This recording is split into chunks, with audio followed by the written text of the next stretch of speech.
যদি অন্তরের মধ্যে ইকান থাকি যায় গিয়া আপনার যত নেক আমল হল আছে সমস্ত আমলকে আল্লাহ দুলিশাত করি লইবা, সমস্ত আমলকে নষ্ট করি লইবা।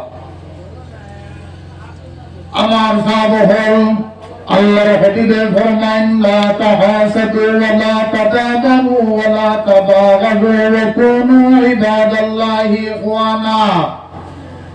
ও আমার উম্মত হল তোমরা মানুষের লগে হিংসা করিও না, মানুষের লগে আপনার দুশমনি করিও না, মানুষের পিছনে লাগিয়া থাকিও না, একে অন্যের লগে বাই বাই হইয়া আপুসে আপনার বসবাস করো।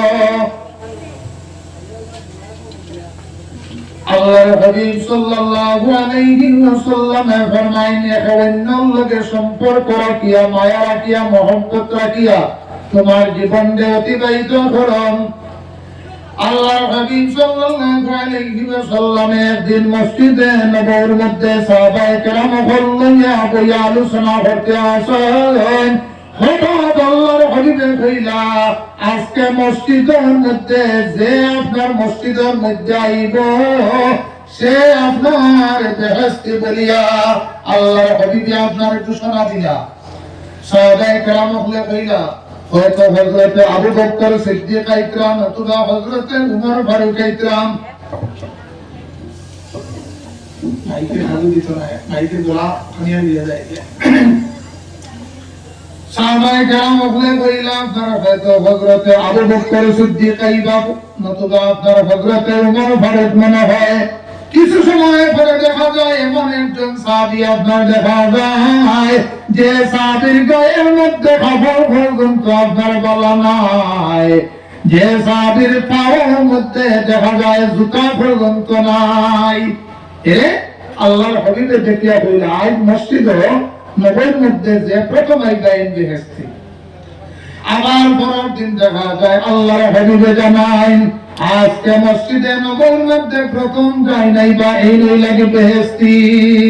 পরের দিন আবার দেখা যায় ওই আগের দিন যে সাহাবী আইছেন সেই সাহাবী আবার মসজিদে প্রথম আইয়া উপস্থিত হইছেন। আবার পরের দিন আল্লাহর হাবিবে জানাইলা আজকে মসজিদে নববীর মধ্যে আপনার যে আইবা এই লাগে আপনার বেহেশতি। 3 দিন আল্লাহর হাবিবে বেহেশতি বলিয়া ঘোষণা দিলা। দেওয়ার পরে আপনার সাহাবায়ে কেরাম হল অবাক হয়ে গেল গিয়া যে সাধারণ একজন সাহাবীরে আল্লাহর হাবিবে বেহেশতি বলিয়া কোন কারণে ঘোষণা দিলা। অবাক হইবার কথা যে সাধারণ একজন সাহাবীরে আল্লাহর হাবিবে বেহেশতি বলিয়া ঘোষণা দিলা। একজন সাহাবীয়ে কিটা করলাম ওই সাহাবীর বাড়ির মধ্যে গেলাম, গিয়া মেহমান হইলা, প্রথম দিন রইলা। দেখলা যে আমি যারা নামাজ পড়ি তাই ওরা নামাজ পড়ে, আমি যারা তাসবিহ তাহলিল করি তাই ওরা তাসবিহ তাহলিল করেন, আমি যারা কোরআন শরীফ তিলাওয়াত করি তাই না সেইভাবে কোরআন শরীফ তিলাওয়াত করেন। 3 দিন মেহমান থাকার পরে ও জিগার করলা যে আপনারে আল্লাহর হাবিবে কোন কারণে বেহেশতি বলি আপনার ঘোষণা দিলাম। বলে ও আমার ভাই তুমি জানিয়া রাখো আমার অন্তরের মধ্যে আমার দিলের মধ্যে কোন জিনিসের লগে আপনার হিংসা নাই, এমনকি কোন পিঁপড়ার লগে পর্যন্ত আমার হিংসা নাই। করে বলে সুবহানাল্লাহ। আল্লাহুম্মা সাল্লি মাওলানা মুহাম্মদ ওয়া আলি সাইয়্যিদিনা মাওলানা মুহাম্মদ।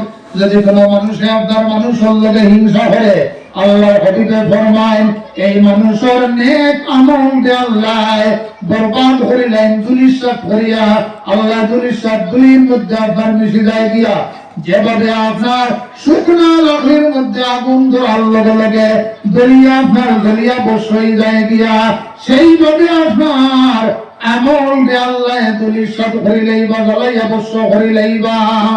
এর গতিকে আমার সাহাবা হল আল্লাহর হাবিব সাল্লাল্লাহু আলাইহি ওয়াসাল্লাম দেখা যায় মক্কা শহরের মধ্যে দেখা যায় যতদিন পর্যন্ত নিরাপদ আসলা ততদিন পর্যন্ত রইলা। রোয়ার পরে একদিন জানাইলা ও আবু বকর আমার হয়তো হিজরত করিয়া মদিনা শরীফের মধ্যে যাইতে লাগবে।